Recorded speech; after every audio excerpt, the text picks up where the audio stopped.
നമ്മളെല്ലാവരും വെള്ളം കുടിക്കുമ്പോൾ മിക്കപ്പോഴും നിന്നുകൊണ്ടാണ് വെള്ളം കുടിക്കുന്നത്. എന്നാൽ നിന്നുകൊണ്ട് വെള്ളം കുടിക്കുന്നതിന് ചില ദോഷവശങ്ങളുണ്ടെന്നാണ് ആരോഗ്യ വിദഗ്ധർ ചൂണ്ടിക്കാണിക്കുന്നത്. ഇരുന്ന് വേണം വെള്ളം കുടിക്കേണ്ടതെന്ന് പണ്ടുള്ളവർ പറയുന്നതിന് പിന്നിൽ ചില ജൈവശാസ്ത്രപരമായ കാരണങ്ങളുണ്ടെന്നാണ് ഡയറ്റീഷ്യനായ ജൂഹി അറോറ വ്യക്തമാക്കുന്നത്. തലമുറകളായി പ്രചാരത്തിലുള്ള ഒരു മിത്താണിത്.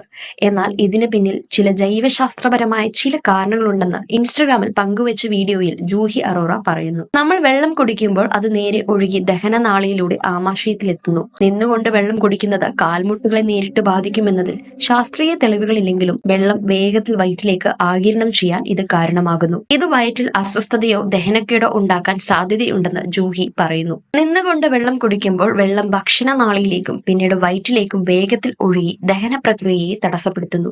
മാത്രമല്ല, ഇത് സന്ധിവാതത്തിലേക്ക് നയിച്ചേക്കാം. നിന്നുകൊണ്ട് വെള്ളം കുടിക്കുമ്പോൾ ആവശ്യമായ പോഷകങ്ങളും വിറ്റാമിനുകളും കരളിലേക്കും ദഹനനാളത്തിലേക്കും എത്തുന്നില്ലെന്നാണ് ആരോഗ്യ വിദഗ്ധർ പറയുന്നത്. അതുകൊണ്ട് തന്നെ ഇനി മുതൽ വെള്ളം കുടിക്കുമ്പോൾ പരമാവധി ഇരുന്നു കൊണ്ട് വെള്ളം കുടിക്കാൻ ശ്രദ്ധിക്കാം.